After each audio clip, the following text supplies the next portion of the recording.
Audioteka Verslui pristato Žmogiškieji iššūkiai. Podcastas apie darbą su žmonėmis. Sveiki, įsijungę Žmogiškųjų iššūkių podcastą, su jumis sveikinuosi aš, Valerija Buzėnienė. Kaip įprasta, mes susitinkam kalbėti apie žmonės organizacijose. Ir aš taip kartais pagalvoju, kiek jų yra prišnekėta mūsų 6 sezonas. Tai iš tiesų smagiausia dalis, kad tos temos niekada neišsisėmė ir nesibaigia. Ir man atrodo, kad ir smagumas yra toks, kad būnant tarp žmonių ir su žmonėmis temų visada yra daug ir visada turime apie ką pagalvoti ir pakalbėti. Tai sveikinuosi su savo epizodo viešnia Guoda Sakalauskienė. Labas, Guoda. Labas. Guoda, tu man labiausiai asocijuojasi su asmeninio prekės ženklo kūrimu. Ar taip ir turėtų būti? Taip, labai gerai, kad taip yra. Super. Tai apie tai šiandien ir kalbėsime.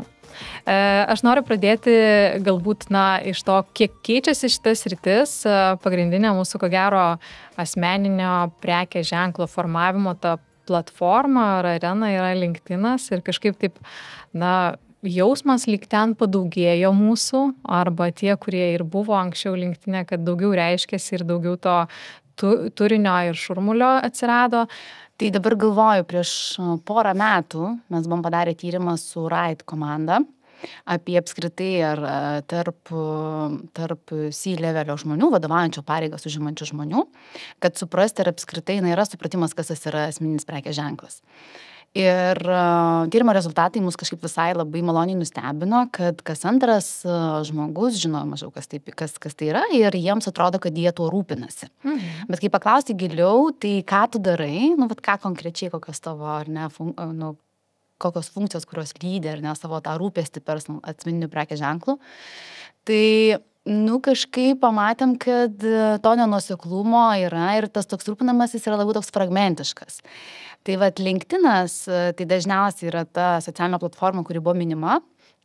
Ir jeigu taip žiūrėti tendencijas, tai vis daugiau žmonių iš tikrųjų ateina į LinkedIną, vis daugiau žmonių bando jame būti aktyviais. Ir man yra labai smagu, kad mes čia galime pamatyti labai tokių įvairių industrijų ir profesijų žmonės. Ir kad jie kažkaip ieško ir praturtina tą mūsų, kad ir lietuvišką LinkedIną, ar ne, tokiamis naujomis, įdomiomis temomis, kažkokiais požiūriais, kitokiais kampais. Pas mane, mano klientų tarpe, tai LinkedInas yra tikriausiai viena populiariausių platforma tarp socialinės medijos, nes iš tikrųjų vis dar yra suvokiamas kaip toks profesinis tinklas ir gal dažnu atveju LinkedInas tampa tokiu pirmų tramplinų, tokia pilotinė sala, kur tu gali išsibandyti savo kažkokias tai idėjas, savo, ekspertinės sritis, savo kažkokį pamastymą, ar ne, ir tai man tas labai toks faina, kad kad tokios maždaug galvoju, tokios tos tendencijos taip prasiplečia kažkiek. O paminėjai, kad vis kitokių žmonių ir kitokių industrijų ateina ir kitokių temų į LinkedIną. Tau pačiai galbūt netikėčiausia kažkokia tema ar industrija, ką teko užmatyti LinkedIne? Man labai patiko, kad šiais metais mes jau LinkedIne turime tokių žmonių, kurie, sakykime, taip kandžiai reaguoja į tai, ko mes dalinamės LinkedIne. Mes lietuviškam LinkedIne tokio, aš nemačiau, tokio ar ne tokio tipo. Tai man tas labai patinka. Esu mačiusi įvairių ten, kad ir turi savo profilį. Dabar galvoju, ar ten šuniukai visokie, kabutėse ir visi kiti. Tai tie tikriausiai tokie labai netikėti, nes tu gal nesitiki, kad jie bus. Bet tie kandūs tokie kalbėtojai, tai jie labai neša tokios sveikos, mano nuomonė, kritikos, kad mums patiems truputį pažiūrėti, kokį tą turinį mes kuriam, ar tas turinys, ar jisai nėra kartais perspaustas, perdėtas ir ar tikrai jis yra vertingas tai auditorijai. Tai toks, tikriausiai toks, taip galvoju, toks netikėčiausias, toks šių metų mano pačios atradimas. Mes prie tų maištininkų, ko gero, dar grįšim, nes tikrai įdomi tema yra. Man pačiai tai galbūt netikėčiausias buvo iš profesijų, taip gavau pakvietimą susijungti LinkedIne iš gydytojo traumatologo ir jis kažkaip tai parašė žinutę, kad jeigu galėsiu kažkom būti naudingas, kreipkitės ir aš sakau, gal geriau nereikėtų, bet nesu tikra, kuo žmogus dalinasi, galbūt paskui jisai kažkokių įžvalgų pateikia prevencinę prasme ar kažkokį įdomų turinį, tai nestebėjau toliau. Žinok, aš irgi turėjau vieną klientę, kurį laiką irgi mes kažkaip norėjom LinkedIn'e tokio aktyvumo labiau ir populiarumo ir aš manau, kad medikų, pavyzdžiui, tai jie bendruomenė, jie ne tai, kad tiesiogiai dalinasi savo ekspertiniam žiniom, beje, aš vieną gydytoją seku ir man labai patinka, kaip jinai labai tokį ugdo medicininį raštingumą, jeigu galima tai pasakyti. Tai jinai, ir jos postai yra apie tai, kad, žinai, kad ten, tarkim, kur yra kepenys, kur yra plaučiai ir taip toliau, kad atėjus į gydytojo kabinetą, mes labai dažnai neturime šitų žinių. Tai, bet ką norėjau sugrįžti, tai kad kartais tie žmonės, net ir būdami medikai savo profesijos atstovais, jie turi kažkokių, žinai, svajonių, nežinau, gal nori ten tapti vadovais ar kažkokius centrus įkurti ar savo verslus atidaryti. Tai aš tame, nematau nieko tokio. Man labai patinka, kai menininkai irgi rodo savo darbus, rodo savo, žinai, už scenos, ką jie daro, kaip jie tos darbus padaro, kaip jie gimsta, ar ne.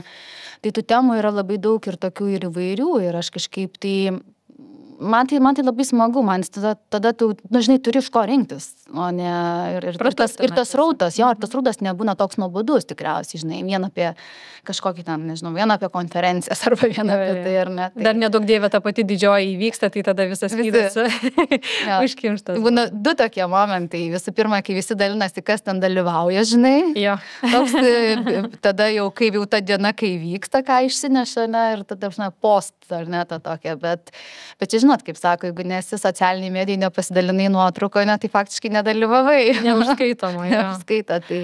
Tai grįžtam prie tos pačios pradinės minties. Kodėl mums reikia tuo rūpintis ir koks tikslas yra iš viso šitos veiklos? Čia toks, žinai, aš nežinau, kiek čia mes galim kalbėti apie temą, aš negaliu kalbėti labai daug. Man atrodo, kad pagrindinė mintis, kad šiandien mes jau kažkaip nebeturim tos prabangos nesirūpinti, kaip mes atrodom, pavyzdžiui, internete. Kaip pavyzdys, ar ne? Nes mus tikrai visi googlina. Dėl įvairių priežasčių, kartais norėdami, nežinau, surasti pagalbos tam tikrą temą, ekspertiškumo ieškodami, ar ne, kartais tiesiog kas čia, kuo jinai čia gali padėti, kas jinai čia tokia, kad jinai čia kažką ar nekomentuoja ar kalba. Ir tai vat, ir kai žmonės googlina iš tų skaitmeninių pėdsakų, kuriuos mes paliekam internetinėje erdvėje, labai dažnai žmonės susidaro tą pirmą įspūdį. Ir tas pirmas įspūdis šiandien svarbu suvokti, kad jis persikelia į internetą.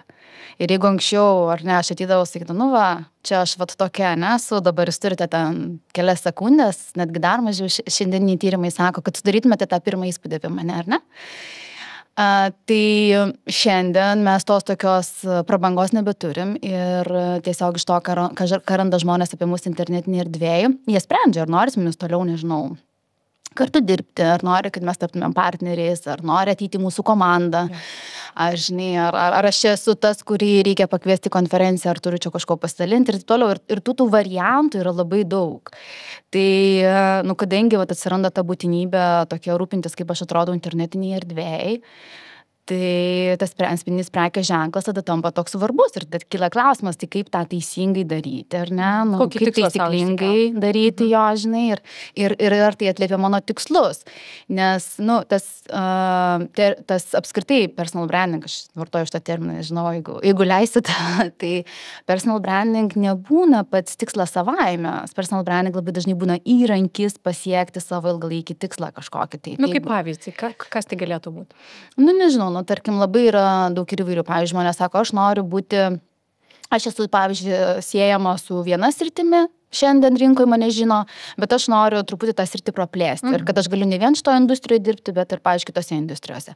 Kita sako, žinai, aš šiandien užimu, nežinau, valdybos nario pozicijas šitos įmonėse, ateityje noriu turėti savo atverti galimybės užimti valdybos nario pozicijas, galbūt ne tik Lietuvoje, ne, bet ir ten Pabaltijy, pavyzdžiui, ne. Kitas žmogus sako, aš savo industrijoje matau labai daug tokių paviršutiniškumo ir aš norėčiau kalbėti tomis temomis, bet galbūt, kad nebūtų tiek daug to paviršiaus, bet spręsti kažkokias tai, nežinau, atkreipti dėmesį į problemas, kurios iš tikrųjų yra aktualios. Tai tų tikslų, jie yra labai įvairūs ir Ir kai sutinki su klientais, nu, tu galvoji, kaip tas personal branding gali juos padėti, nežinau, greičiau išspręsti, efektyviau kažkur nukeliauti, arba kažkas tai sako, žinai, apie mane iš vis, pavyzdžiui, nieko nėra internetinėje erdvėje.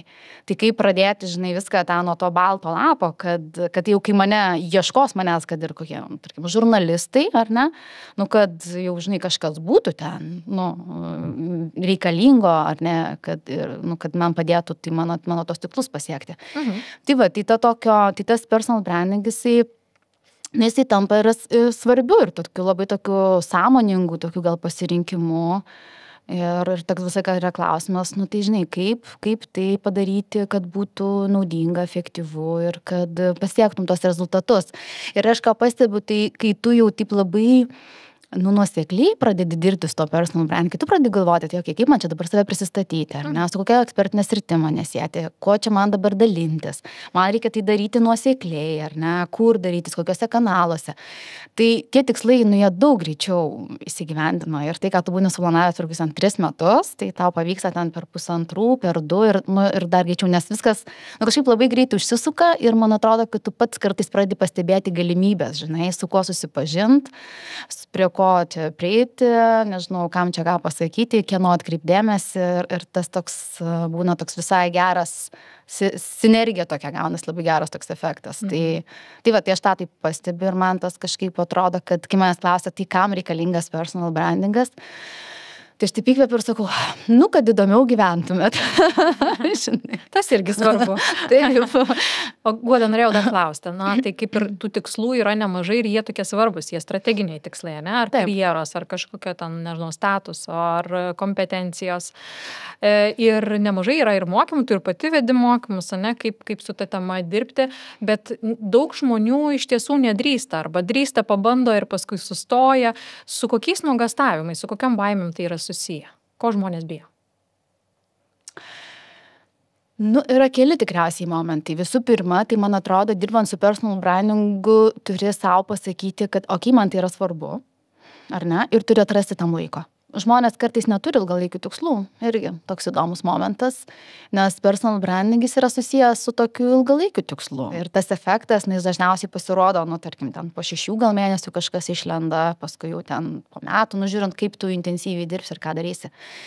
Tai va, tai tas kartais toks neturėjimas tikslų kartais pakiša irgi žmonėm koją, arba tie tikslai labai greit keičiasi irgi, va, būna tada taip kartais mėtosi žmonės ir nori ir to, ir to.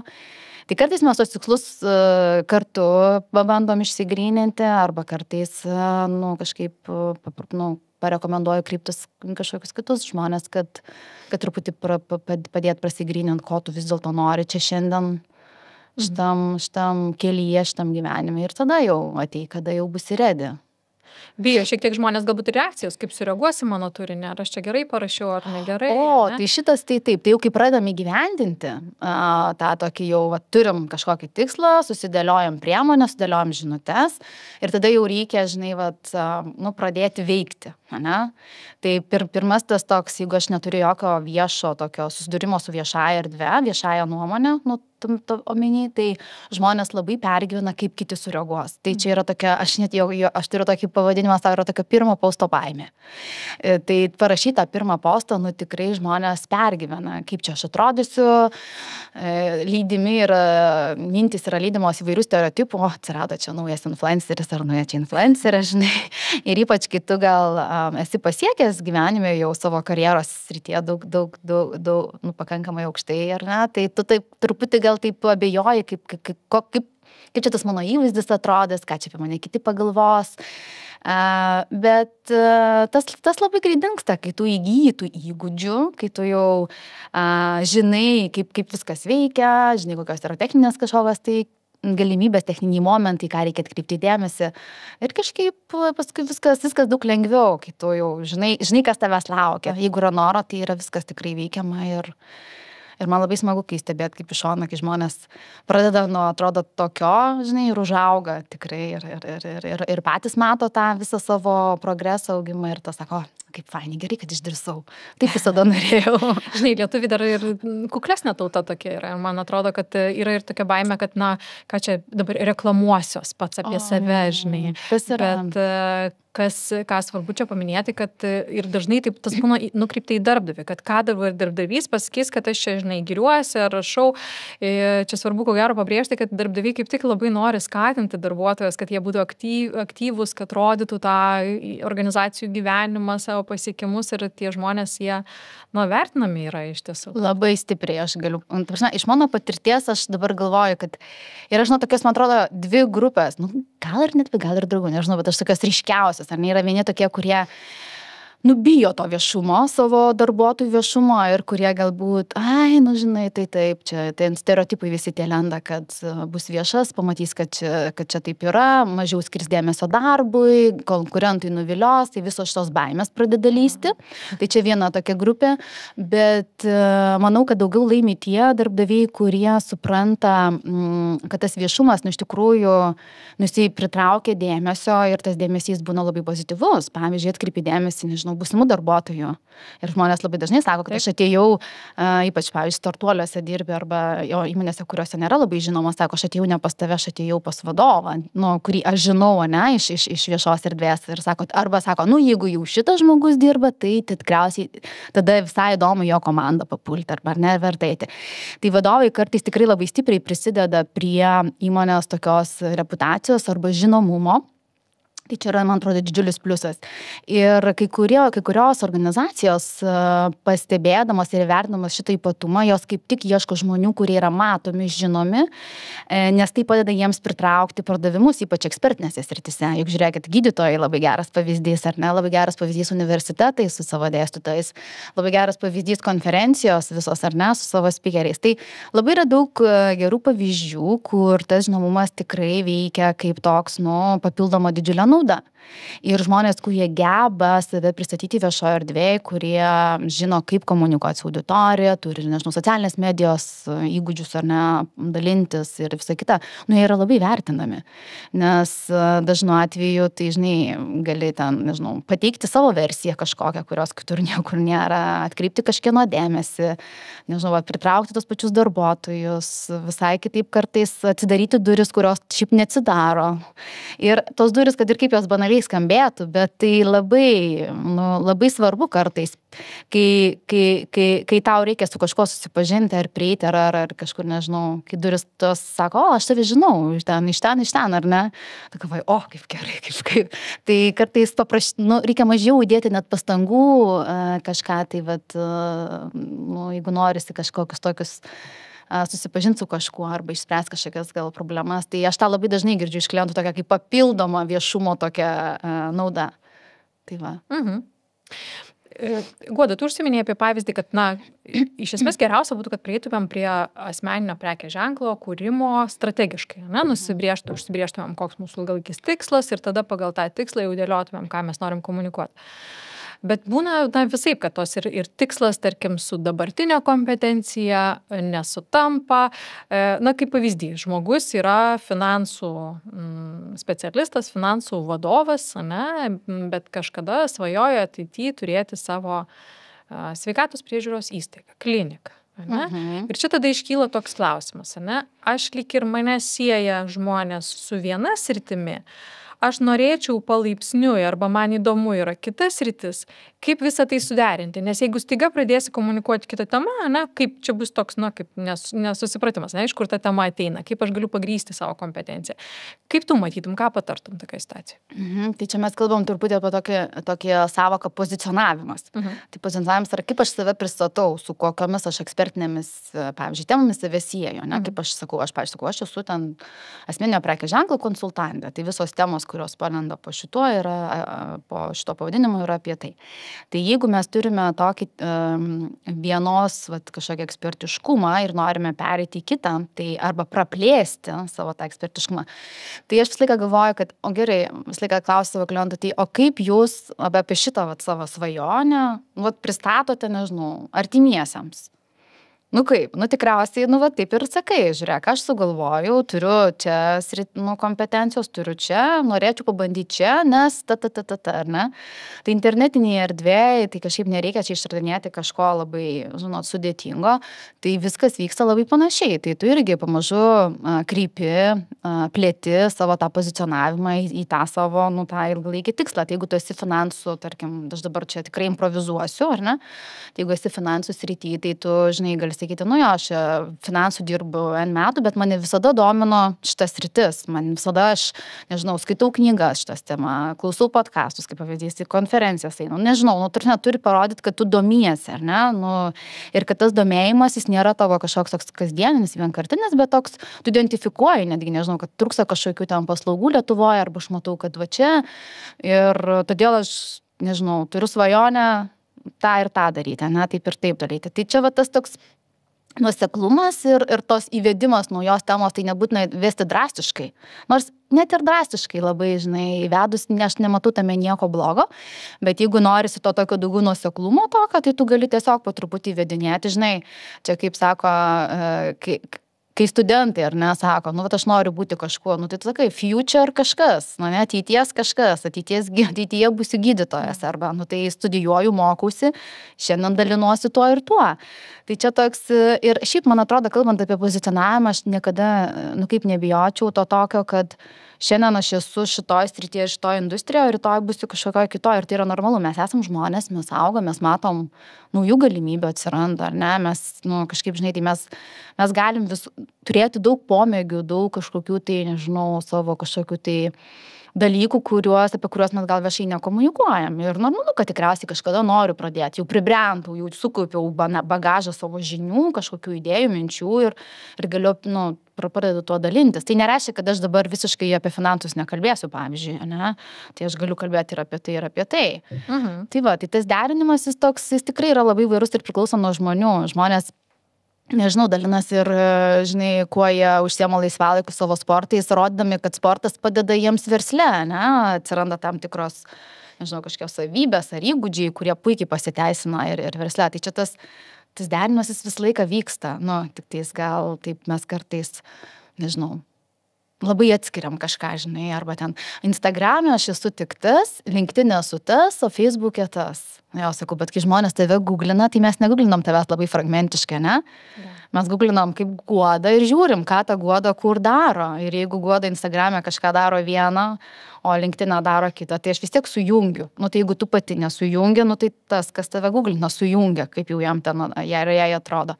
Tai va, tai to tokio fragmentiškumo, kažkaip aš, nežinau, aš tai jo kažkaip nebijočiau. O kas pirmiau turėtų eiti? Ar aš sulaukiu, kol aš atsidarau savo tą kliniką, ne, kaip tam pavyzdį, ir tada pradedu rašyti, ar aš galiu atvirkščiai iš pradžių pradėti formuoti savo sąsają su ta tema, besiruošdama savo svajonę? Čia, žinok, visą laiką, jis labai geras klausimas, žinai, kas turi būti. Čia, žinai, kai aš dirbau marketingą, visą laiką būdavo klausimas, tai kai jau tu turi idėją ir jau pradėjai gyveninti, ar apie ją reikia komunikuoti žiniasklaidai, ar tada jau kai paleidi produktą, tik tada reikia komunikuoti žiniasklaidai. Tai čia yra ir pliusų, ir minusų, žinai, ir čia pas mus tas pats. Tai aš būčiau už tai, kad tu iš anksčiau pradėtume apie tai sakyti, todėl, kad kai tu jau atsidarysi kliniką, tikėtina, kad tau reikės žmonių, kolegų, nežinau, galbūt partnerių, tiekėjų, nu, kaip taip šiaip mąstant, ne? Tai jeigu tu toje industrijoje būsi, nu, nežinomas, nu, tarp medikų, tarp ten, ne, tai tau bus, nu, tiesiog sunku, nu, žinai, prieit prie tų žmonių. Tai kuo tu anksčiau kažką pradėti, tuo tu turi didesnį įdirbį, ilgesnį įdirbį ir man atrodo, kad tai yra lengviau. Nebūtinai gal atskleidžiant visas kortas, bet sąsajas turint savo su ta tema. Taip, nes, nu, žinai, tada sakys, o iš kur tu čia palauk dabar atsiradai? Nu, žinai, nu, tai tada vis tiek tave visi googlins, tada žiūrės ir tada ieškos tos sąsajos tavo su ta medicinės sritim. Nu, čia tas pavyzdys gal toks labai sudėtingas, žinai, mažai tokių būna, gal būna daugiau tokie artimesni pavyzdžiai, ja. Bet jo, tada pradeda žmonės vis tiek ieškoti sąsajų ir siekdami suprasti, kad ir tie patys, nežinau, būsimi tavo kolegos medikai ar kažkas, nu, bando suprasti, nu, tai gerai, nu, tai dabar kas tu, žinai, esi. Ja. Tai va, tai taip man atrodo, kad būtų lengviau. Tiesiog. Guoda, žinau, kad tu labai nemėgsti šito klausimų, bet aš vis tiek jį užduosiu, ne? Šiuo metu nemažai mes kalbam apie tai, kas darosi su LinkedIn algoritmais, ne? Ir lyg ir taip iš pirmos pažiūros, tas algoritmas jisai pasidaro ne visai draugiškas rimtą turinį kuriančiam žmogui, ne? Labiau turiu omeny pereinamą ten į asmenukės, į kažkokias ten pramoginės temas. Kaip tu pati matai? Ar sutiktum ir kokias tendencijas įžvelgia? Nu jo, LinkedIn algoritmas toks labai kontroversiškas klausimas, tai daug labai yra nuomonių, kaip jis čia kinta ir kaip jisai keičiasi ir kas buvo vakar, kas nebeveikia šiandien, tai čia visada yra toks top tema, bet aš kažkaip kartais labai siūlyčiau nesusikoncentruoti, galbūt kaip veikia algoritmas, aišku, kažkokias tendencijas galime žinoti, bendras tokias, bet iš tikrųjų labiau susikoncentruoti į tą turinį, kurį mes kuriam, nes man kartais tikrai labai matosi, kad žmonės susikoncentravę į algoritmo tam tikrus momentus, bet pamiršta turinį, nes mes vis dėlto vartojam turinį kitų žmonių arba jį palaikom, arba jo nepalaikom, ar ne? Tai, pats tas turinys LinkedIn'e, tai žinoma, jisai kinta ir tai yra normalu, būtų keista, jeigu jis nekistų. Tai įsivaizduojat, kaip būtų neįdomu, jeigu būtų visą laiką tas pats, ar ne? Ir tai, man labai smagu, aš dabar matau, kokias naujas dabar galvoju temas, tai emocinė visa sveikata, kaip aš jaučiuosi, ar ne, labai tikrai eina, man faina, kad žmonės pradėjo šnekėti ne tik apie tai, kaip jiems sekasi, bet ir kainą, kurią jie moka už tą sėkmę, ne? Tai ir dalies ir savo nesėkmėmis, išdrįsom pagaliau apie tai irgi kalbėti, nes tai irgi yra svarbu ir tai irgi yra profesinio gyvenimo dalis. Išdrįsom pagaliau gal kalbėti, kad, žinai, mes ne tik dirbam, bet ir auginam vaikus, kas irgi man labai faina, nes taip atrodo, kad kai pažiūri LinkedIn'e, tai atrodo, kad vaikai patys auga, ne? Tai nors tai irgi yra dalis gyvenimo ir labai didelė dalis. Tai tai dirbtinio intelekto tematika yra labai būmina irgi. Stiprėja, gal dabar jau truputį šiek tiek mažiau jos yra. Tai man atrodo, kad LinkedIn'e tas turinys keičiasi priklausomai nuo to, iš tikrųjų, kuo mes gyvenam, kuo mes jaučiam. Ir man tai yra labai faina, kad taip yra. O kalbant apie algoritmą, tai man atrodo, aš vis laiką sakau, kad jeigu tu darai nuosekliai kuri turinį, tai yra, turi disciplinuotą kažkokią tą tvarkaraštį, ar ne, kada tu keli tos postus ir tas turinys, kuriuo tu daliniesi, yra, tikrai, kaip čia pasakyti, aktualus, vertingas žmonėm, validus, ar ne, tai tuomet ir sueina tie postai. Aišku, gal vienas postas prasčiau sueina, kitas geriau, bet kai ieškom klausimo, tai gali būti paprasčiausias klausimas, galbūt LinkedIn'as, nežinau, tvarko savo algoritmą, gal bugas ar ne, kažkoks tai atsirado. Tai čia, žinot, kažkaip aš vis dėlto visą laiką rekomenduoju susikoncentruoti į turinį, nes aš matau, kad žmonės, kurie dalinasi nuosekliai, kurie turi savo tas tematikas, tai tas turinys visada visai gerai sueina. Okay. Grįžtant prie LinkedIn'o chuliganų arba tų žmonių, kurie išdrįso visai neseniai mesti iššūkį ir pasijuokti iš to, kas veikiame yra LinkedIn'e. Kaip manai, dėl ko tas atsirado? Žinai, man atrodo, mes Lietuvoje tik esam pakankamai labai maža rinka iš tikrųjų ir mes jau kai einam mokymus, tai visi praeinam tos pačius mokymus daugiau mažiau ir tada gaunasi, kad mes labai supanašėjam, žinai, mąstymu, kaip čia reikia daryti, ko čia nereikia daryti, kas rekomenduojama, nerekomenduojama. Ir tada tikrai atsidarai tą LinkedIn'ą lietuvišką, žiūri tos lietuviškus postus ir jie tikrai labai yra panašus. Ir aš nežinau, čia tikriausiai reikėtų paklausti, kaip jis vardino to chuligano, kas iššaukė jo tokią reakciją.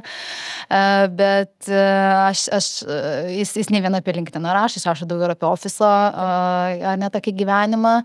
Bet, man atrodo, kad faina, kad kažkas taip kritiškai pasižiūri ir argumentuoja. Tai kritiškai gal apie LinkedIn'o gyvenimą daugiau esu mačius postų Facebook'e pas kitą irgi, ar ne, nežinau kaip čia dabar influencerį, taip sakykime, komiką.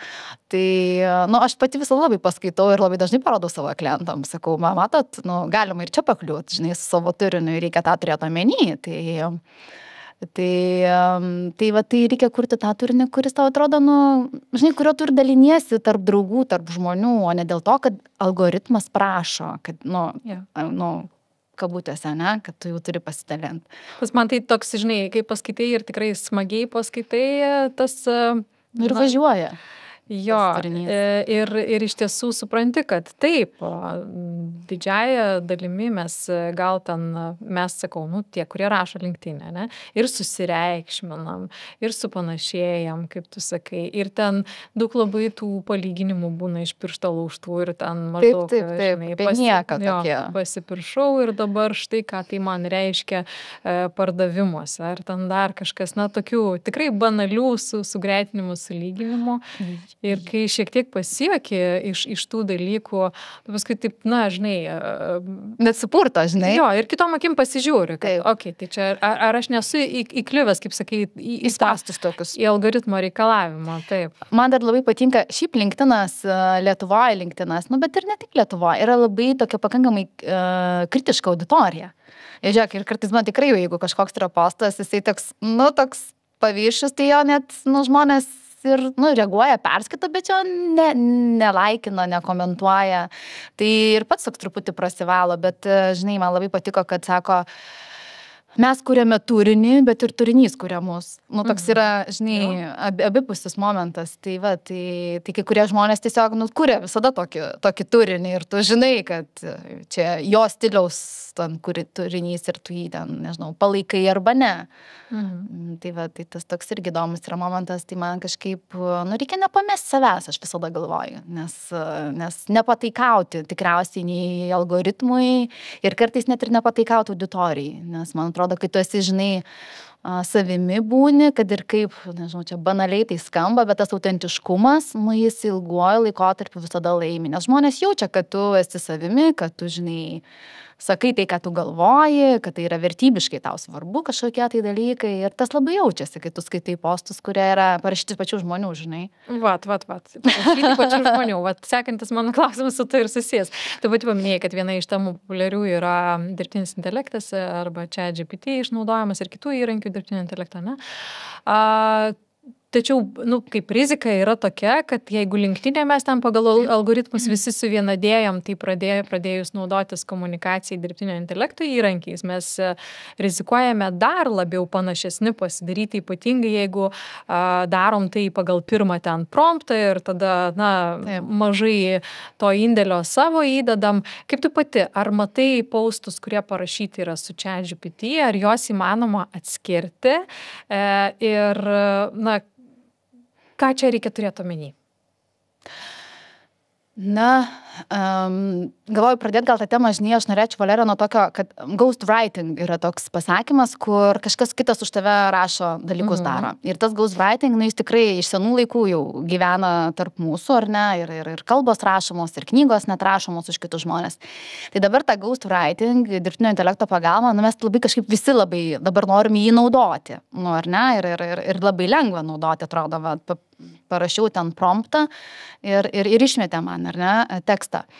Bet aš galvoju, kad tas ghostwritingis turi tokį turėti, aš sakau, kad galima juo naudotis, bet turi būti tam tikros tokios taisyklės, tokios rekomendacijos. Tai visų pirma, kad esmė, tokia ta mėsa, tas turinys turi išeiti iš tavęs.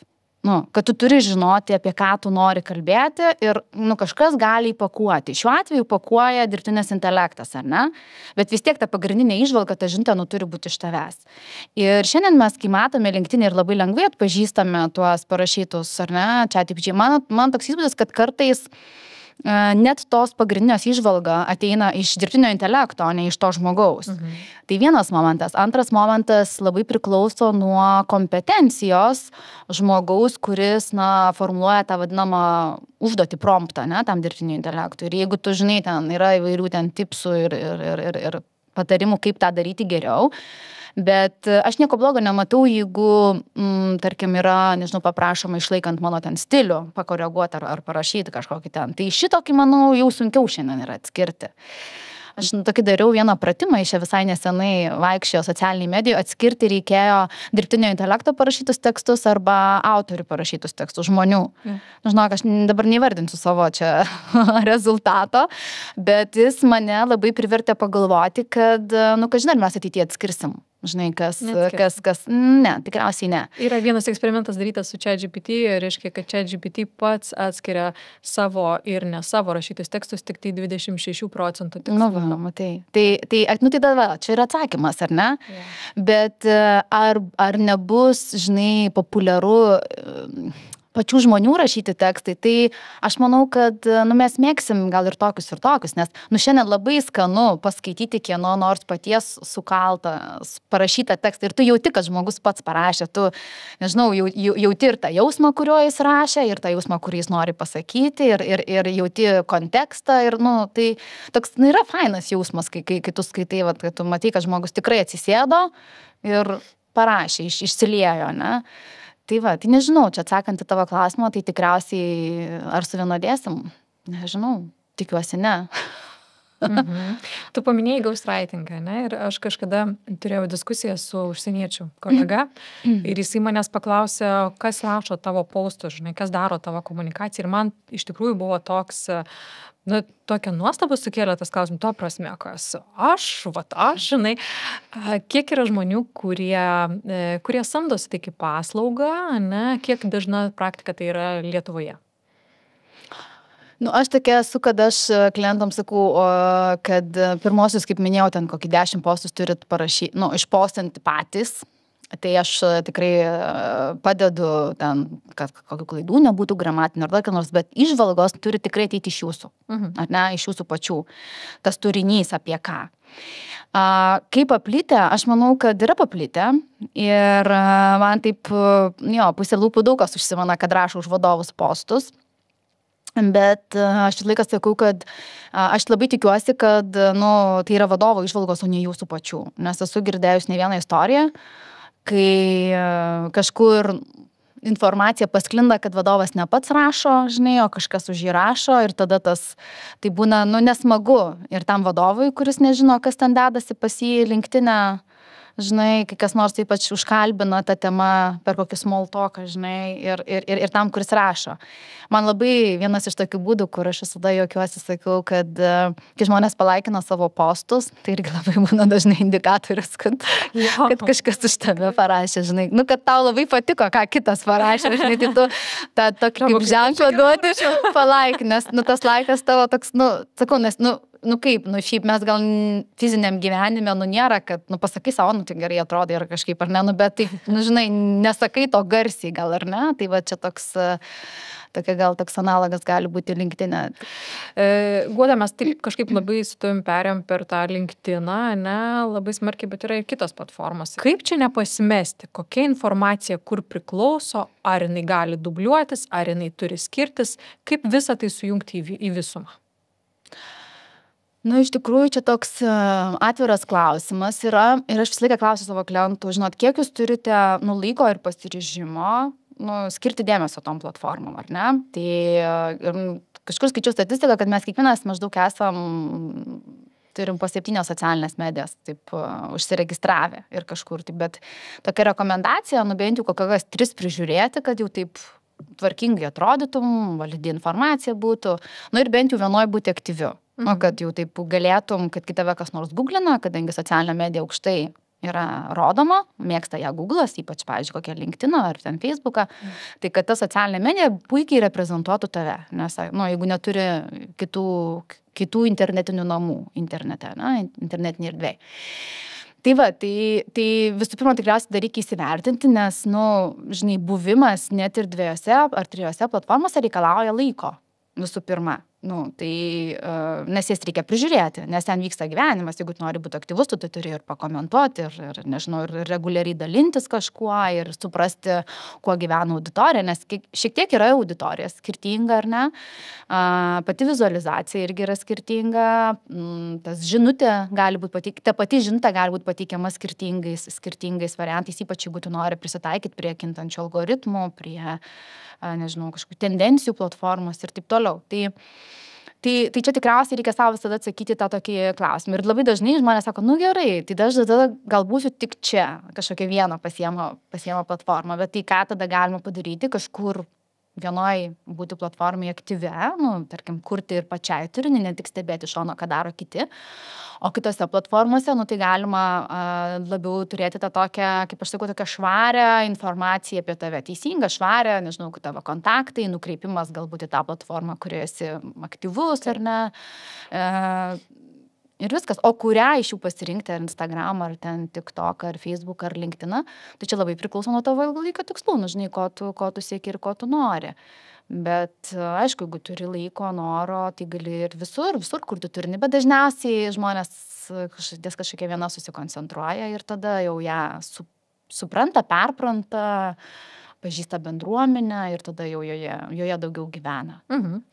Gal gali pasidalinti, kaip tu pati dėliojasi savo asmeninę prekės ženklo kūrimą, kas tau padeda, kokie galbūt pagrindiniai dalykai ar taisyklės, kurių pati laikais? Tikriausiai pagrindinė taisyklė dabar galvoju, kurios laikausi, tai yra toks balansavimas ir kad nebūtų atotrūkio tarp to, kaip aš atrodau internetinėje erdvėje ir fizinėje erdvėje. Štai tokia pagrindinė taisyklė ir aš ją labai rekomenduoju visiems laikytis. Ir jinai tokia prasideda nuo tokių banalių dalykų, kaip, nežinau, kaip aš atrodau, išvaizda tavo, tarkim, ar ne, kaip atrodo internetinė erdvė ir gyvai. Pažinau gatvėje šiandien iš karto, nors buvau mačius tik LinkedIn'e. Tai ačiū Dievui. Vadinasi, gerai, neveikia. Tai va, ir baigiant apskritai, kaip tu komunikuoji, ką tu šneiki, ar ne, kokį tu toną naudoji, žinai, kad būti kuo labiau autentiška, kuo labiau būti savimi, kad nebūtų to tokio, žinai, kad, tai jinai čia tokia yra, šitoje erdvėje, o tokia yra kitokia. Tai tada, kaip man labai patinka, kai tada žmonės sako, tai aš nesuprantu, kur tas žmogus tikras, žinai, ar čia sėdintis priešais mane, ar ten, toj internetinėje erdvėje. Tai va, tai tas toks tikriausiai balansavimas ir buvimas savimi, žinai, ar ten, ar čia, man labiausiai padeda ir man pačiai atsako į klausimus ir tos temos, kuriomis aš kalbu ir komunikuoju, yra tai, kurios man iš tikrųjų yra svarbios ir aktualios. Dažniausiai kalbu apie patirtį, kurią pati būnu praėjusi arba su savo klientais ir, žinai, kurią galiu dalintis, kuri ten iš tikrųjų veikia, kuri galbūt aktuali daugeliui žmonių. Vienas iš sudėtingiausių dalykų atrasti temų, apie ką norėtum parašyti, kad tai būtų reguliaru. Kaip pati atrandi, kaip palaikai tą savo profesinį smalsumą ir kaip atrandi temas? Čia tikrai, žinok, vienas iš sudėtingesnių dalykų, nes aš kažkaip visą laiką galvoju, kad išeinant į bet kokią viešą erdvę, arba kad ir pas tave į podcastą, ar kažkokią konferenciją, turi vis tiek kažkuo nustebinti ir kitus ir save. Kažką naujo pasakyti. Ir kartais, kai sukiesi toje erdvėje, man atrodo, ką jau tu ten gali pasakyti, jau viskas išsakyta, viskas, tai tikriausiai labai paprasti dalykai. Tai knygos tikrai atveria patirtis ir nauji kažkokie, tai nežinau, mokymai, kursai, studijos, aš pati pradėjau dabar studijuoti psichologiją, būdama jau tokioj vidurinėme amžiuje, ar ne, tai ir kažkaip galvoju, kad ir tai labai man praturtina ir sujungia kartais dalykus, kuriuos aš atsinešu iš marketingo savo patirties, marketingo industrijai patirties ir galvoju, tai va, čia kaip vis dėlto yra, tai va, viskas, tai kažkaip aš linkiu tiesiog, nepamesti to tokio, jeigu tu nori turėti ir ne tik ploti, bet ir gilį savo ekspertinėse temose, tai turi skaityti knygas, turi girdėti, kuo kiti žmonės ką kalba, kuo gyvena podcastai, nežinau, kažkokie tai naujienlaiškiai, aš Google Alerts esu užsistačius, man visą naujausią informaciją kiekvieną savaitę siunčia.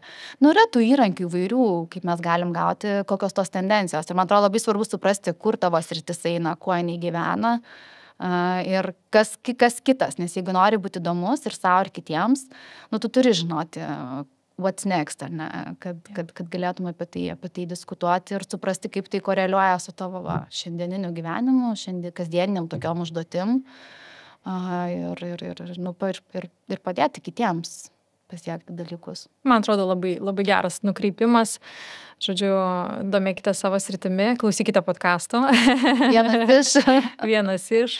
Ačiū labai tau už pokalbį, Guoda. Manau, kad daug praktinių dalykų nuskambėjo. Tai dėkoju ir sakau iki sekančio karto. Ačiū Jums. Iki. Jūs klausite podcasto Žmogiškieji iššūkiai. Kad nepraleistumėte naujų epizodų, kviečiame prenumeruoti laidos naujienlaiškį adresu žmogiškieji.lt. Podcast'ą prenumeruoti taip pat galite per Apple Podcast, Google Podcast, Spotify, Stitcher ir kitose platformose. Laidos partneris Audioteka verslui. Nuolatinio tobulėjimo kultūra jūsų organizacijoje. www.audiotekaverslui.lt